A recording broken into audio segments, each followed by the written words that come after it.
human eye is like a camera. It is able to refract light and produce a focus image. An image can be recorded, processed, and transmitted to the brain through an action potential. In fact, almost every aspect of the modern camera can be traced back to a feature in the human eye.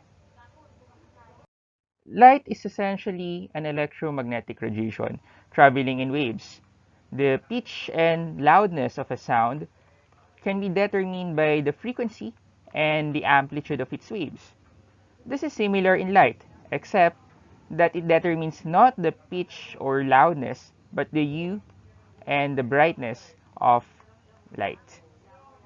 The visible range of light is just a small chunk of your electromagnetic spectrum as shown here.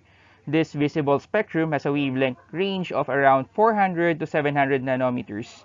If your ears have mechanoreceptors to convert mechanical energy into an action potential, your eyes have photoreceptors that converts light energy into an action potential going to the brain. So let us briefly discuss the parts of the eye. We have the cornea that protects the eye and refracts light as it enters the eye. A portion of this light will pass through an opening or an aperture known as the pupil. The iris, which is the colored part of your eye, can adjust the size of the pupil to control the amount of light that enters the eye. This will then passes through the eye's imaging lenses.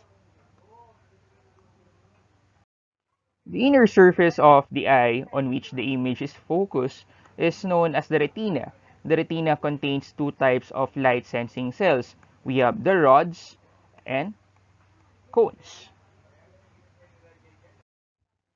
Let's start with rod cells. Rod cells are narrower, characteristic in shape, sensitive enough to respond to a single photon of light, about 100 times more sensitive to a single photon than cone. This is responding to low intensity light condition, which is called your scotopic vision. On the other hand, we have cone cells.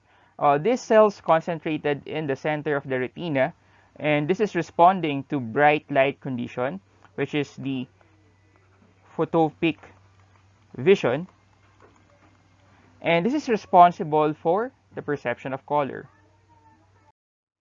Cone cells have three types. So the first one is the long wavelength sensitive, and this has a maximum sensitivity for red colors, about a maximum of about 564 nanometers. The second one is the mid wavelength sensitive.